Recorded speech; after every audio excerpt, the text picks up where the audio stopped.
Hello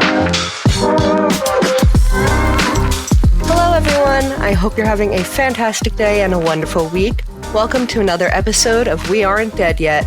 I'm Emily Armstrong, creator of the TTRPG system Quests and Quarrels, as well as the settings Beckett-Build, Culinary Punk, and Elder Space. I'm here with Dazzlecat. Hello, I am Dazzlecat. I am the creator of the TTRPG Meaty Bones, as well as the worlds of Pangorio and Hypnosium. I am here with Sapphire. Hi there, my name is Safa Burnell. I'm a best-selling cyberpunk and mythpunk author and an editor for a small press. I've been in the fiction sphere for more than 15 years, and I'm going to remind everybody today, don't worry, there's always something we can do, because we aren't dead yet.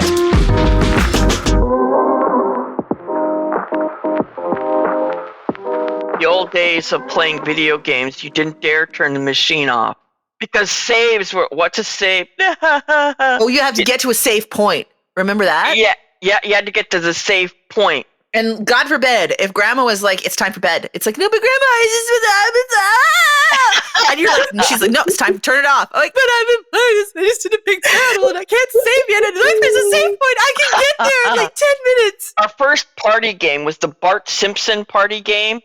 And the favorite one was throwing rotten tomatoes at everybody trying to go get pictures. Well, how many people did you get? You get splattered with rotting tomatoes on their school pictures. It was dumb, but it was funny. I mean, back on the Super Nintendo. Oh my gosh, that was ages ago. Yeah. Hey, I started out with an Atari, so anything after that was pretty cool. The Commodore 64. I mean, I had Gauntlet, and I had Wizardry, and the original Bard's Tale games. Man, I had to sit there with graph paper because you had to map it out because there were no maps. You had to make your maps in there. Otherwise, you'd just be wandering around and, where the fuck am I? I got to get back to town. We're talking about graphics back then. There was no overview. Oh, the chunk graphics. Yeah. So you saw this 5x5 square, and you were going, da, da, da, da, da. Ah! Dragon! Oh shit! I went the wrong. Wait. Yeah. Oh man, what was that really hard game that nobody ever won? Myst? Or are you talking about the one before it? No, I have missed. The one where you're like, there's the animated segments every time you die, and it's almost impossible to even get into the castle, and you're the knight in shining armor having to save the princess. Joust! No, not Joust. No, Dragon. Dragon Quest. Dragon something. Dragon Quest. Yeah. And every time he'd cross his arms and he'd glare at you and he'd turn into the skeleton. Yeah, then he'd disintegrate. Yeah. Oh, man. I remember when it first came out, we tried so hard. There were awards for people who made it into the castle because it recorded it on the games, and then the maintenance guy would take it and send it to the company, and people would get shipped T-shirts. Oh, wow. Did you? It was That's insanely what used to be difficult. the thing for video and pinball games. They used to do that all the time. I have a couple of those T-shirts. Not anymore. I used to. I feel lucky that I was conscious and aware enough to remember when we didn't have magazines for video games that had any kind of guides. Like, I remember the transition from no guides or anything to video game guides at like Barnes and Noble to now we have whole Wikipedias online that give you exactly how to follow through the whole game. PC Gamer, they had, when Star Wars Shadows of the Empire came out, they had a walkthrough in it. You know, you get a subscription, it's like, this issue's coming up, they put in there what's going to be in the next issue. It's like, oh my god, Shadows of the Empire. Now that was an old Nintendo 64 game that I actually really liked. I don't know if you guys played that one. No, I didn't have we got an N64 later on when my older brother was a teenager, but we started off with the Panasonic 3DO. I never did play the Panasonic 3DO. It was kind of like the Betamax versus VHS situation. It was more high powered than the first edition of the Sony PlayStation, but the Sony PlayStation had more games. And so the 3DO, like, they let it out there and they didn't necessarily have enough games to really like get people to buy in. And then Sony was coming out, and of course Sony had all these different kinds of stuff going on. So Sony came out with the Saturn, wasn't it?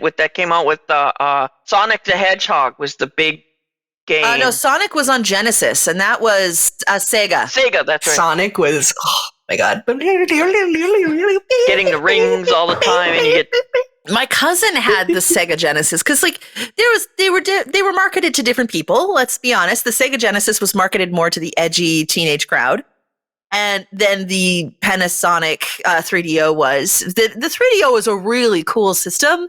It's just it ended up falling short and it did not survive, which was a shame because I really loved that. There was one disc that I got, which was a whole bunch of basically like teaser trailers for different games, but some of them had playable demos. And so that was the thing with the 3DO. We got it so early that they didn't have many games. They just had, playable demos for a bunch of games. So, I had Need for Speed on there and things like that. And there was this one demo disc which had this racing game, which I would play for literally, I would sit there playing for hours. And it's just this, I'd end up lapping all of the other cars. But the music was this mix of electronic, surreal, almost, I don't even think I would call it neurofunk because neurofunk has a little bit more glitch to it. But it was this sort of like vaporwave meets surrealist synthesizer meets something with a beat. And it was just completely like mind fucking for me in a good way.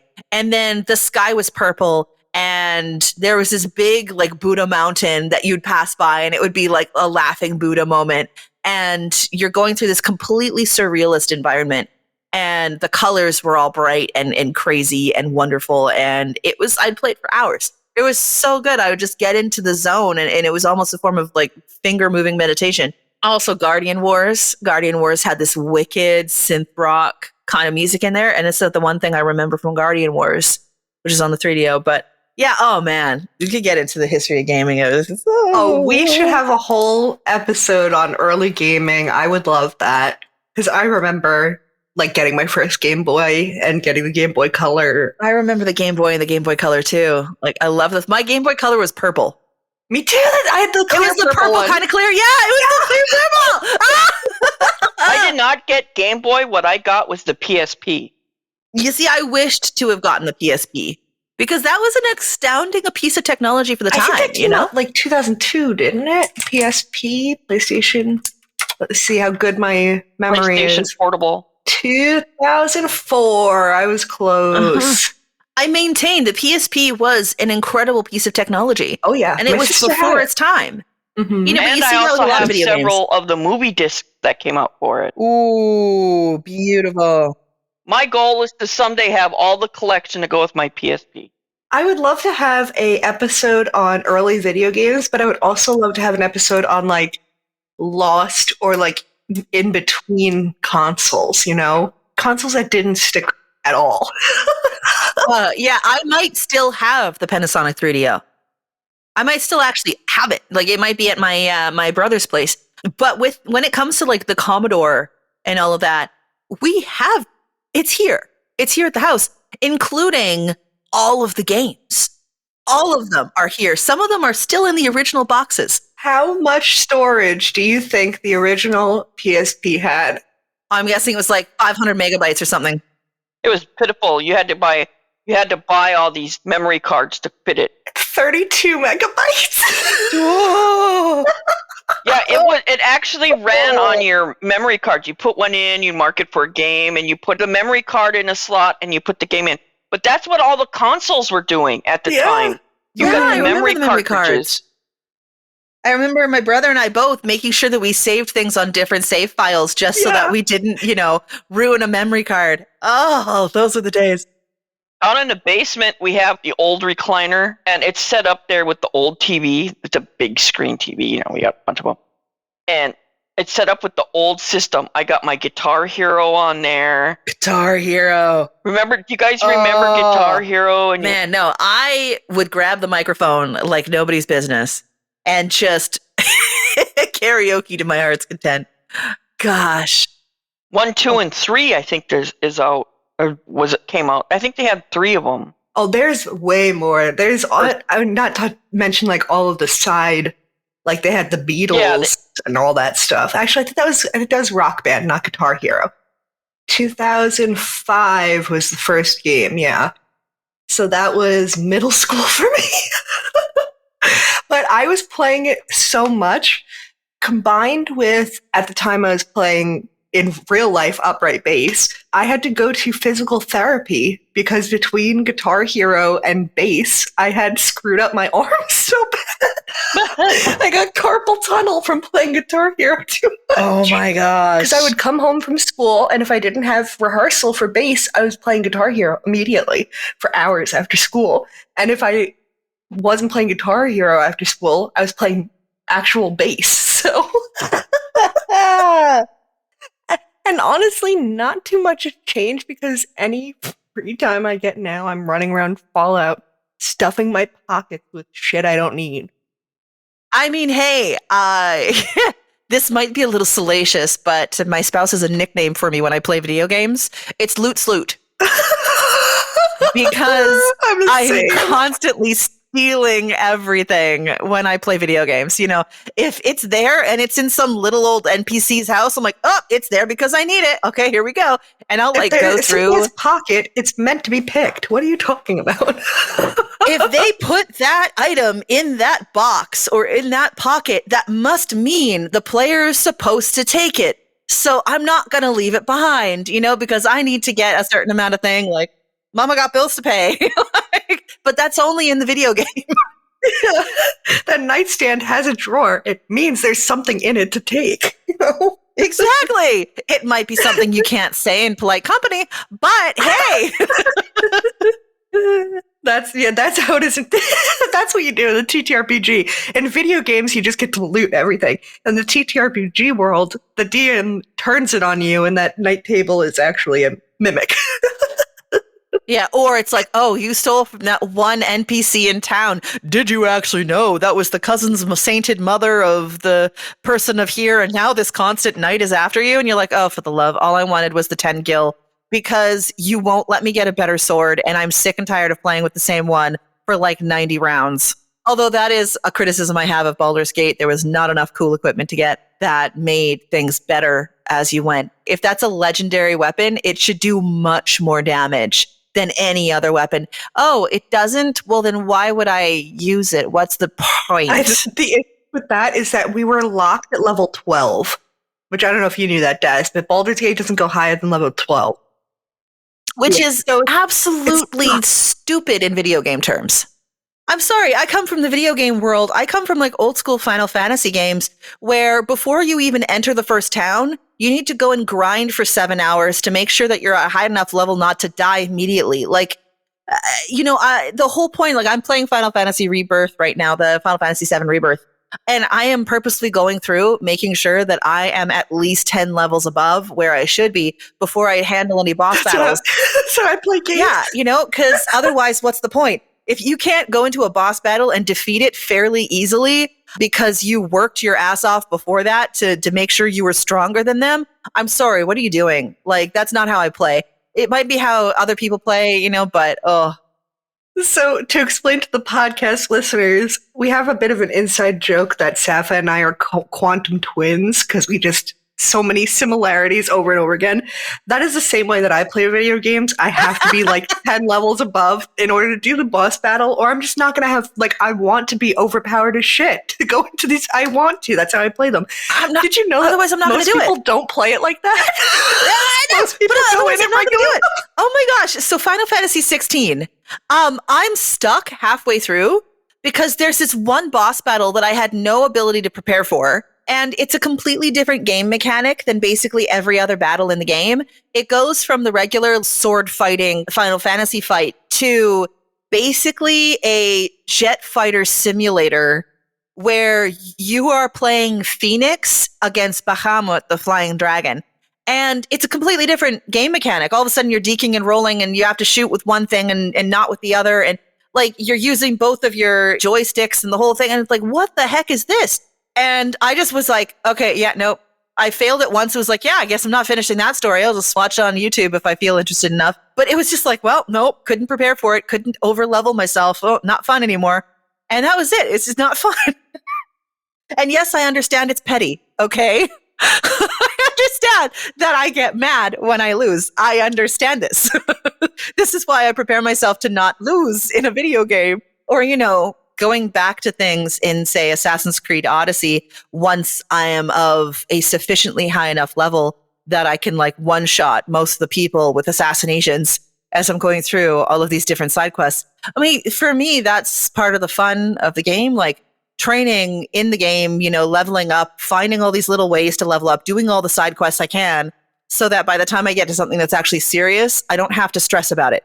Because for me, I don't play video games to be stressed out. Life is stressful enough. It's hard enough. I need to escape that stress. And creating something was like, yeah, well, this is like Dark Souls and you're going to die 7,000 times. And it's almost impossible to win. What? So it's life? Where is the entertainment here? I'm not Sisyphus. I don't love my boulder. You know, I don't want to foist it up the hill. That's just the worst, though, when you really want to get through the story of a game, but they add a mechanic that just ruins the experience for you. There are multiple games that do that kind of thing, where there's like a mandatory mini game you have to complete in order to get through the game, and it's awful.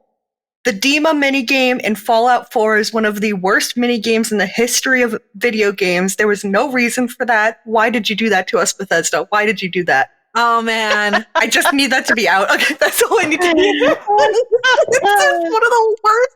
The whole game is like set up like a Skyrim. Like Fallout is by the same people that did Skyrim. So they're the same kind of game engine. Imagine out of nowhere, you're suddenly inside of a computer program, and you have to like move boxes that are supposed to be bits around in patterns to it's like you're playing a iPhone game. Oh my gosh. Yeah, they have the nowhere. same thing in FF7 Rebirth.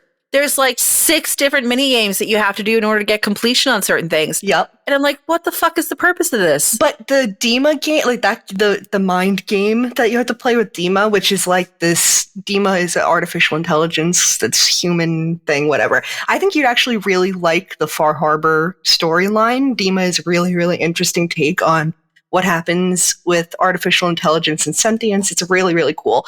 But in order to complete that, you have to unlock Dima's memories by doing this minigame. And if you don't do the minigame, you can't complete the DLC.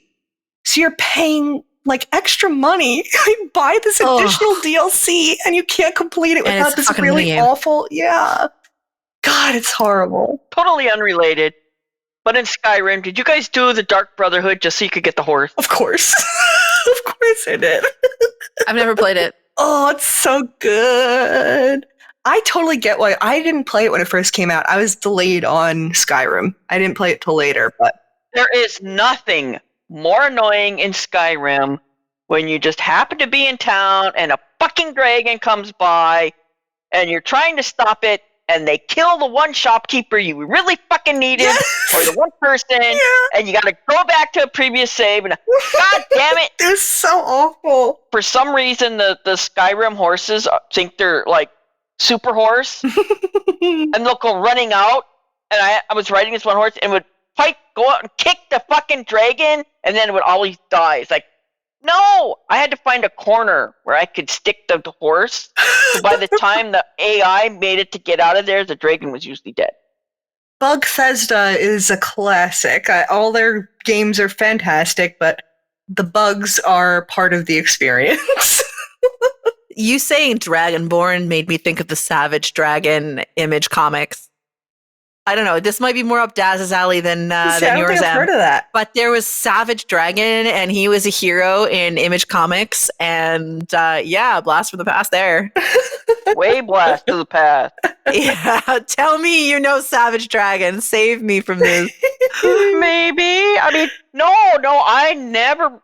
I'm not me. I never got into those kind of comics. Okay, me. I need to show Emily a picture. You guys won't see this Savage Dragon. Oh boy! Wow! That fin. I mean, come on, that fin on his. That's amazing. The head fin mohawk. The size of his arms compared to the size of his calves. To the size of his head.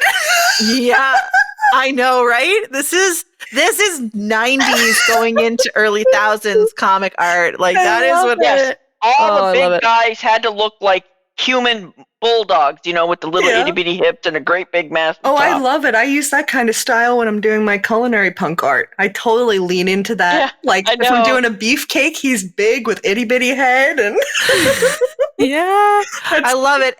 Apparently, the creator of Savage Dragon said he would absolutely let Invincible use the character. Invincible was a good show. I can't wait to watch more of it. Man. Oh, I love it. Sorry, you said Dragonborn and things. I was like, Savage Dragon. I played things like Final Fantasy, Assassin's Creed, God of War, that kind of thing. I didn't play Skyrim. I was playing like Assassin's Creed and stuff. I think that's what happened, is I was focusing, I do wonder if I have to look at the dates, but I bet there's a lineup there of like Assassin's Creed and Skyrim stuff, because I know I was all about Assassin's Creed, and there was something else I was playing a lot of back then, where I was just like, no, I'm focusing on this. I'm not, and I wasn't all that into fantasy outside of Lord of the Rings.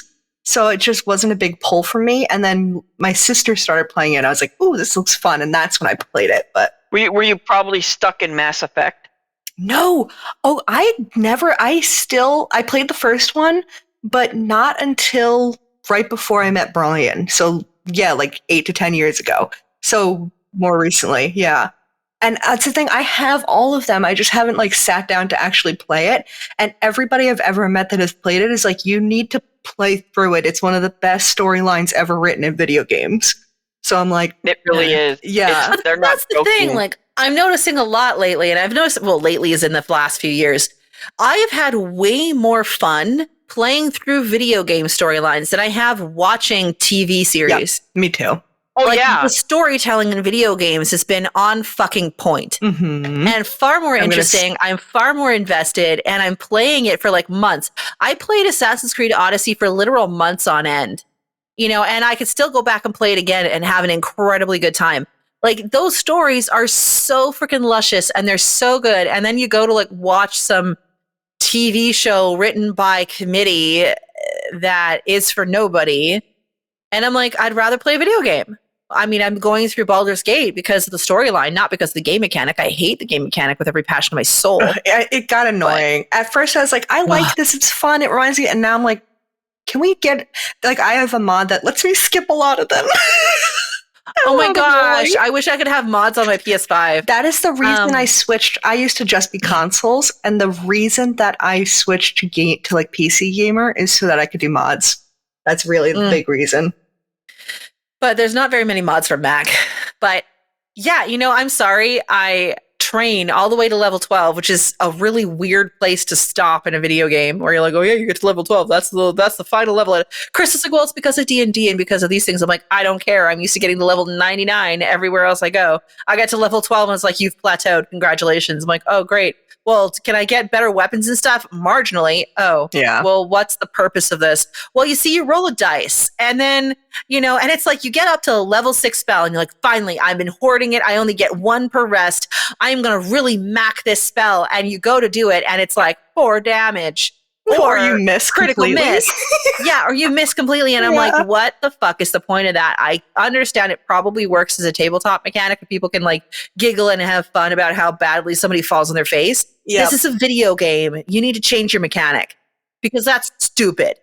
At first I was like, when I was playing it, the first couple times I played through, I was like, I get it. This is fun. And I was feeling it was a little weird in a video game, but I could see where it was coming from. So it was not weird. And I was fine with it. But the more that I played it, the more I was getting frustrated, because I'm so used to video games having a different way to do it. Yeah, you've got to change the medium.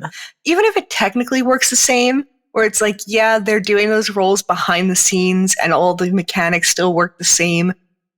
Just seeing the role happen hurts, man.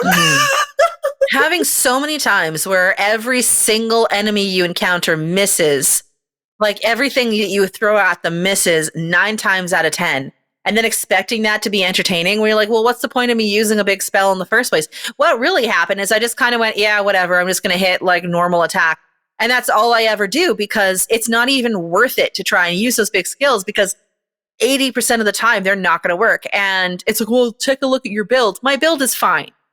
I looked into it. I picked the right armor for the right characters and the whole thing. And like, I matched everything the way that I matched it. Like, they can do epic damage when they want to, but it's the stupid die.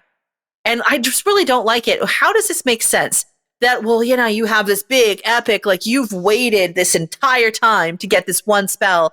And then if you flub it, you'll do maybe 6 damage. Why am I using this big spell for that? Why don't I just use a level 1 spell?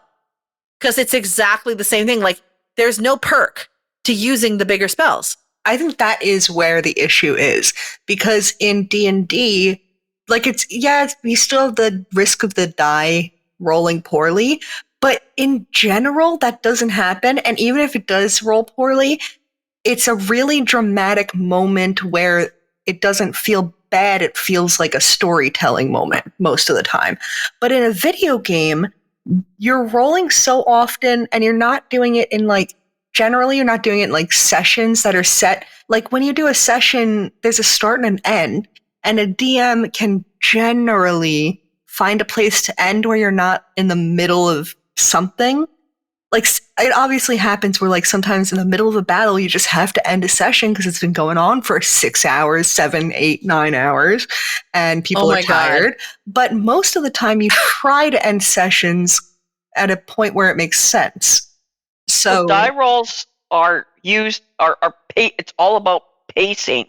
Yeah, I think that's what I'm trying to get at. And you can't get to that with a video game. Exactly. Like, the story is all told for you. Yep. You're just going through the battle so you can get to the next part of the story. Mm-hmm. And so having die rolls work the same way that it would in a tabletop game where people are making their own thing up. Yep. It doesn't work. There's a reason why it's not the main mechanic in most video games. Mm-hmm. Like, yes, there's chance behind the scenes in the algorithms that they use to create damage in video games. Like, yes, I understand that. But the way that Baldur's Gate 3 does it, every single thing I get frustrated with, Chris is like, oh, yeah, that's D&D. Mm-hmm. That's literally just how D&D is. I'm like, are you serious? Every single thing, every single minute that I'm frustrated and ready to throw my controller against the wall, it all has to do with D&D stuff. Yeah, and now that you said pacing and you said that, like, I'm thinking back on the things that I've heard you complain about it, and I'm like, I do think it really comes down to the difference in pacing between a TTRPG and a video game. Like, they are completely different mediums. You can't deny that. Like, and the other thing is there's no interplay with other players. Yes. You are in control of your whole party, so you have to think for them. I mean, they got like this little autopilot going. It's a huge difference when you have the other players there to think with. Because you're a team, you start building this bond between you, and you're tactical together, and you're working together, and it's not you doing all the die rolls. You can go into a battle, and because you have to control like 5 people in Baldur's Gate, I know for me, like, I don't always remember to do all the things that I should do in order to properly run around a combat. So it's like, I can miss a whole bunch of shit, but in a game where I'm playing with other people, the bard is going to remember to give me the +4 or whatever, the D4 for the bardic inspiration, so I'm less likely to miss. Like, there are other people who can pop in and be like, you can say out loud, I want to use my big spell here, but there's a chance it could miss. Does anybody have anything that can help me? And the other people can give you stuff to make sure that you do not miss. So it's like a completely different feel. And I don't think I realized that but like, you can't do that. There's no way to do that. You're all on your own in Baldur's Gate. Yeah, there's no way to do that. It doesn't work. And you don't get to control the story at all. No, you get to control a lot of choice. There's a lot of choice that changes the story. Oh my God, yeah. But still, you can't be like, I'm just gonna, like, even if there are a lot of fights in Baldur's Gate where you can't just like turn around and walk away from, where in D&D you technically could. Like, they've thought of everything, but not everything. I love the characters. I love, the story is what it is. It's a fantastic game. It deserves all the praise that it gets. For me, as somebody who's never played D&D, I have no nostalgia for the system. Yeah. And so coming into it, all I can see is that this is less streamlined than other games. Yep. And I mean, that's the point. It's a D&D simulator. That's what they're doing with it. I can recognize that it does a great job for people who play D&D and that are part of that scene and all that kind of stuff. For me coming into it, like, I'm in it for the story. Do I like where the story goes all the places? No. Like, I'm like, okay, not, so, oh no, the dead 3, and oh no, a giant brain, and oh no, let's spend 3/4 of the game in the dark. Like, it's a lot of fan service, yeah. You know, I'm like, okay, like, I have no connection to mind flayers or whatever and stuff like that. I'm just kind of like, it's kind of gross. Like, there's not enough color in a whole bunch of sections until you get to freaking Baldur's Gate. And even then, it's like, okay, now go into the sewers. Fuck you. I don't want to. I want to go someplace with flowers. It's frustrating in its way because I'm so used to other video games and I'm not a tabletop player. At the same time, I see what people mean when they're like, oh yeah, this is so much like D&D, and they feel nostalgic for it, and that's fine. And like Baldur's Gate 3, they did a great job. They did a fantastic job. They're a fantastic group of people that are working on it in Larian Games. Like, they're doing an incredible job, and I love all of the patches that they bring to bring it better. I am total simp for the kisses that end up improving over time. Like, my current run through is an elf romancing Gale, and it is very fun. I love that. Like, it's great in all of that. It's just the way that you play. It's as close to D&D as a video game can get. Yeah. I mean, it only can go so far. Yeah, it really can. And I think that's just the limitations of the difference between tabletop and an actual video game, because there are so many differences. Yeah, I do think that is something that I like about TTRPGs, is it's like, you got one shot. I really like strategizing with other people. Like, the things that I don't like in video games are almost the things that I do like about TTRPGs. And I'm just realizing that as we're having, like, right now, as we're having this conversation, because I'm like, wow, I really only play solo first-person shooter style games when I'm playing video games. I never play multiplayer games. I pretty much dislike multiplayer games because I don't like having to rely on somebody else to get things done. I would much rather just do it myself, play my game by myself, have my time. Because it would never get done the way I want it to get done. Exactly. Yeah, exactly. And like, MMORPGs are the last thing I ever want to touch. I would rather play I'd rather play mobile games for the rest of my life than play an MMORPG. But I understand that MMORPGs are other people's number one thing that they play. It's just not my jam. Just because something isn't somebody's thing doesn't mean that thing is bad. It just means it's not your thing. People need to recognize this and realize that they can like something somebody else doesn't like, and still talk to that person and be friends and just get along. Oh, 100%. And on top of that, even though I don't like MMORPGs, they're my least favorite genre of game, I can still acknowledge there are amazing MMORPGs. There are fantastic games in that genre. They're just not my thing. Yeah, I tried to play Guild Wars for a bit with one of my friends, and, it's like twice. It ended up being twice, and I was like, so you just kind of like, what's part of the story? Oh, you have to purchase and download the DLC in order to get the storyline. Oh, so we're just kind of going around doing random quests? Yeah. Okay, that was, all right. We could have been doing something productive, right? Like, the second you're playing a game and you're thinking, wow, I could be so productive right now instead I'm playing a game, you're done. That game's done. Nope, you're done. Move on. Give up now. Just play something else or go write a book. Yeah, and I think I'm realizing that a lot of the stuff that an MMORPG is probably the closest, in a sense, that you can get to what a TTRPG is, in the sense that you are like playing among other people and making decisions together and strategizing. And I hate that in video games. That's the last thing I want to do in a video game. It is distinctly different, though, because you're basically a solo character who can come and go as you please, whereas in a TTRPG, the whole point is to work together with your friend. But that means you have to have friends, so I'm out.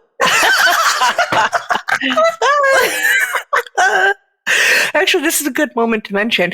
If you have no friends like us, It's so true. you can find plenty of groups of strangers to play with online on websites like Roll20 or even Reddit. That's actually where I found the group that I was playing with for a while. Is they were all strangers. My first group that I ever played with were all strangers from Reddit. We had never met, never spoken before. We were just like, I posted on Reddit looking for a group because I was like, you know what? It's the pandemic. I want to play I want to get into this. That's when I started playing D&D, was during pandemic. I didn't have anybody in real life to play with. You couldn't go see other people. You couldn't be around people. So I was like, you know what? This is the perfect chance. There's a lot of people playing online right now, a lot of free games going on. Let me just jump into a one-shot, see what's happening. I played a one-shot in Roll20, and I was like, wow, I really love this. This was so much fun. I played Barbara, the bugbear barbarian. Her name was Barbara. She was a bugbear, and she was a bear totem barbarian. She was amazing. She was like a mama bear to the whole group. It was like 2 gnomes, an elf, and me. It was so much fun. I'll never forget my first one shot. After that, I was like, yeah, I'm hooked. This was so much fun. I went on Reddit. I found a little group. I've since played with a couple of other groups of friends and things like that. But yeah, there are plenty of places that if you do not have people in your personal circle or just people that aren't interested to play in your personal circle, there are plenty of options for people online. Do not feel like you are cast out of the community just because you are not close to other people in the community. Please come find us online. We're all over the place. There are always people looking for new people in their group. There are new posts on LFG on Reddit, which is the looking for group. And there are some really fantastic people. Just be careful. Anything you're doing online, be careful. But there are some really great people out there. Like, Daz, what was your first experience with TTRPGs? I'm assuming you didn't start as a GM. Some people I'm assuming you didn't just like exit the womb carrying your Dungeons and Dragons books with a pen behind her ear. I'm like, full truth, I am Lady Fancy Pants of the Cornwallish Fancy Pantsers, and I'm going to take you on an adventure. Let's go kill a dragon. Ah! Like, I'm assuming that wasn't you. I'm assuming you didn't just kind of like, oh, Dungeons and Dragons exist. Okay, so guys, we've got a 20-time campaign. Get ready for the next half year. We're going to go through this. And by the way, you're going to play a barbarian named Barb. Daz is a toddler, like, it's time to start the D&D campaign. Multiple sadness. I was born before the very first TTRPG ever existed. The very first one was Chainmail. It came out in 1975, and I was 7 years old. Aww. Oh, my goodness. That's really cute. So you really were born, and we're like, oh, I'm 7. Look at this. Yay! I'm going to be a wizard. My mom would actually believe that if she were still alive today, because she said, you were the absolute worst of my children. I was the first one born. I'm like, what, Ma? She said, you gave me 3 false labors that were so convincing you even fooled the doctors 3 times. Just because you were still planning your first adventure. You hadn't finished rolling for your attributes yet. Funnily enough, when I was like first grade, we got our very first writing project ever because we'd already learned the alphabet and some words, and now we had to like make our own sentences and with stories, the first grade. And so we were asked to make a picture story, and I did. And it was an adventure about this cricket and a bumblebee. The cricket rode the bumblebee to go do daring adventures and fight monster beetles, and that's the first writing project I ever did. I had 7 pages. I had the little hills, the flowers, and the bumblebee flying, and the little cricket with a sword, and then next time I had a staff and a backpack, and kept picking up stuff to make himself better, like treasure. But I didn't even know that's really what I was doing. Tell me It was in one of those workbooks where the top half of it is blank and the bottom half of it has those big thick lines. Yeah, it was. With like the little thin line. Yeah, okay. Yeah, because I did that too in grade 1. My very first story was an action adventure story. It was even sword and sorcery because I did a little bit of bee magic. And I have never believed you more than I believe you right now.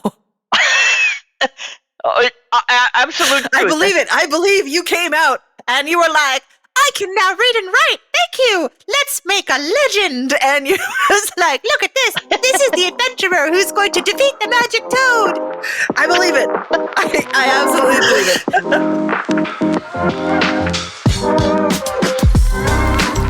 And with that, all you rebels, writers, and gamers, we're wrapping up another mind-bending episode of We Aren't Dead Yet, your go-to for all things TTRPG and speculative. Stay wild, curious, and keep defying the ordinary. Until next time, hit up WADY at vraedamedia.ca/WADY. That's VRAEYDAMEDIA.ca/WADY. Like and subscribe, share with your friends, check out our merch store. We'll see you next week for more news, views, and hullabaloos. So keep the fires burning, the dice rolling, and the pages turning. And remember, there's always something we can do, because we aren't dead yet.